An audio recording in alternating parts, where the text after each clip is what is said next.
Motivational कहानी संग्रह में आज सुनिए कहानी माँ की ममता, an emotional story on Mother's day.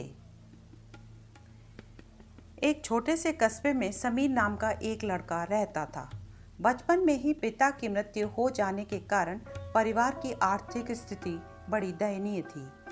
Sameer की माँ कुछ पढ़ी लिखी तो जरूर थी, लेकिन उतनी पढ़ाई नहीं कि नौकरी मिल सके। सो वह घर घर बर्तन मांजकर और सिलाई बुनाई का काम करके किसी तरह अपने बच्चे को पढ़ा लिखा रही थी। समीर स्वभाव से ही थोड़ा शर्मीला था और अक्सर चुपचाप बैठा रहता था।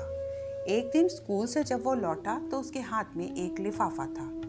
उसने माँ को लिफाफा पकड़ाते हुए कहा, माँ, मास्टर साहब ने तुम्हारे लिए ये चिट्ठी भेजी है, जरा देखो तो इसमें क्या लिखा है।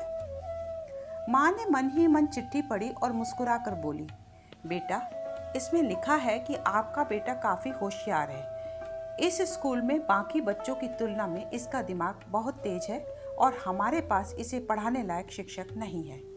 इसलिए कल से आप किसी और स्कूल में अपने बेटे को भेजें। यह बात सुनकर समीर को स्कूल ना जा सकने का दुख तो बहुत हुआ, पर साथ ही उसका मन आत्मविश्वास से भर गया कि वो कुछ खास है और उसकी बुद्धि भी तीव्र है। माँ ने उसका दाखिला एक अन्य स्कूल में करा दिया। समय बीतने लगा। समीर ने खूब मेहनत से पढ़ाई की। उसने आगे चलकर सिविल सर्विसेज की परीक्षा पास की और IAS अफसर बन गया। समीर की माँ बूढ़ी हो चुकी थी और कई दिनों से बीमार भी चल रही थी और एक दिन अचानक उनकी मृत्यु हो गई। समीर के लिए यह बहुत बड़ा आघात था।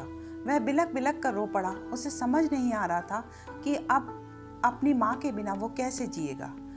रोते रोते ही उसने माँ की पुरानी अलमारी खोली और हाथ में उनकी माला, चश्मा और अन्य वस्तुएं लेकर चूमने लगा।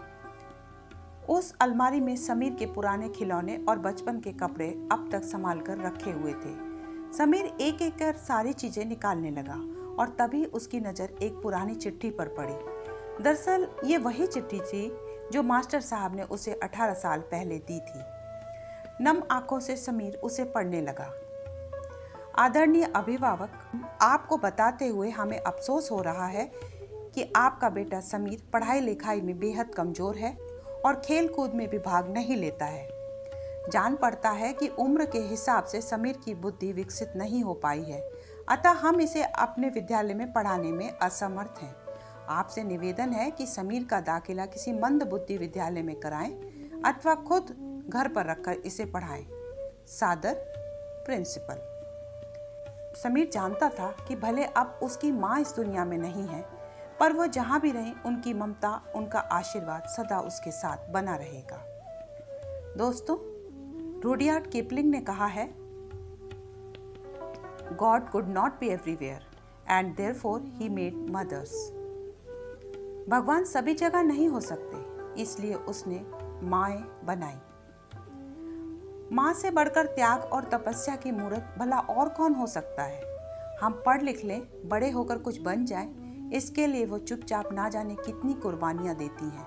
अपनी ज़रूरतें मारकर हमारे शौक पूरे करती हैं। यहाँ तक कि संतान अगर बुरा व्यवहार भी करे तो भी माँ उसका भला ही सोचती है। सचमुच माँ जैसा कोई नहीं हो सकता। कहानी सुनने के लिए बहुत बहुत धन्यवाद श्रोतागण। कृपया मेरी कहानी को लाइक करें और मेरे चैनल को सब्सक्राइब अवश्य करें।